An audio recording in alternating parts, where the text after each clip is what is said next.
Bonjour et bienvenue sur la chaîne du CFMS Jeune. Pourquoi ça tombe? Pourquoi ça tient? Aujourd'hui, nous allons parler des mouvements de terrain. C'est un phénomène naturel qui peut être très dangereux. Mais pourquoi certains terrains glissent et d'autres pas? Comment savoir si ma maison risque d'être emportée par un mouvement de terrain? Tout d'abord, il faut savoir que les mouvements de terrain peuvent regrouper les effondrements, les chutes de blocs, les coulées de boue ou encore les glissements sous l'effet de la gravité. Un glissement est le déplacement d'un volume de sol plus ou moins important le long d'une surface, appelée surface de rupture. Ils peuvent être lents et ne sont pas toujours perceptibles par l'homme, mais ils peuvent aussi se déclencher de manière très soudaine en se propageant parfois à plusieurs kilomètres. Où se passe-t-il et surtout pourquoi? Des mouvements de terrain peuvent se produire dans le monde entier. Par exemple en France, de nombreux départements ont déjà été touchés par les glissements. Des départements en orange sur cette carte en ont subi plus de 100 ces 40 dernières années.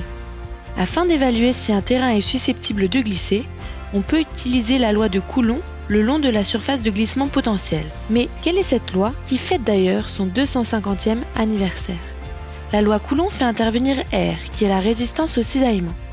C'est la capacité que vont avoir les grains de sol à ne pas glisser les uns contre les autres lorsqu'on leur applique une charge. Elle est très importante car il ne faut pas la dépasser, sinon attention, ça glisse. C'est un peu ce qu'il se passe pour la feuille de papier. Au début, le papier résiste à la force des mains, jusqu'à une certaine limite.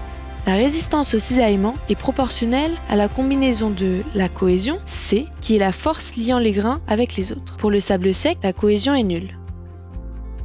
Mais aussi à l'angle de frottement A, qui est l'angle du cône formé lorsqu'on laisse s'écouler une poignée de sol librement. Pour un sable, cet angle varie entre 25 et 35 degrés. Nous avions vu ces notions dans la vidéo Château de sable. Vous vous souvenez?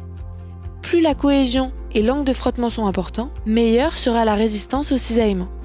Et enfin, R est proportionnel à la charge maximale P que l'on peut appliquer avant rupture du sol. Plus cette charge est grande, plus le sol résiste et donc plus il est costaud.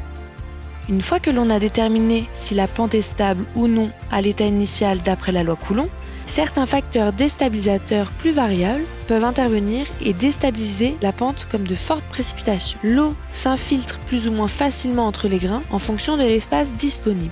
Cela diminue alors la cohésion et favorise le glissement car la résistance au cisaillement diminue. Si l'on décide de construire une maison sur le même terrain, on ajoute une surcharge à la pente. Si la charge totale appliquée devient trop importante, catastrophe. La résistance au cisaillement est dépassée, les grains glissent les uns contre les autres et la maison est emportée. En résumé, au début la pente est stable car les facteurs stabilisateurs sont plus grands que les facteurs déstabilisateurs.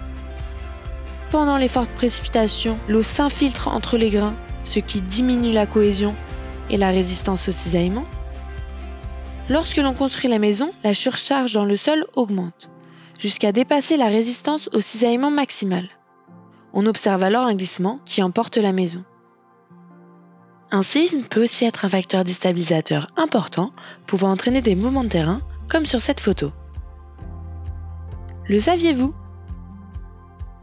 Quel est le plus gros mouvement de terrain en France?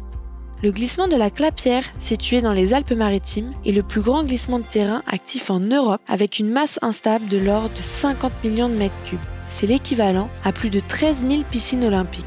Afin de limiter les risques liés à ce glissement de terrain, des plans de surveillance et de prévention ont été mis en place depuis 1980. Le glissement n'est presque plus actif aujourd'hui, mais aurait pu être susceptible de barrer la vallée voisine, provoquant alors des inondations en amont du barrage de Saint-Étienne de Tinée. Les glissements de terrain peuvent avoir des conséquences économiques et humaines importantes. Pour les empêcher, il est possible de réduire les infiltrations d'eau dans le sol avec des drains ou des caniveaux, mais on peut aussi renforcer le sol pour augmenter sa résistance. Nous verrons cette notion dans une prochaine vidéo. À bientôt pour de nouvelles découvertes des mystères de la géotechnique.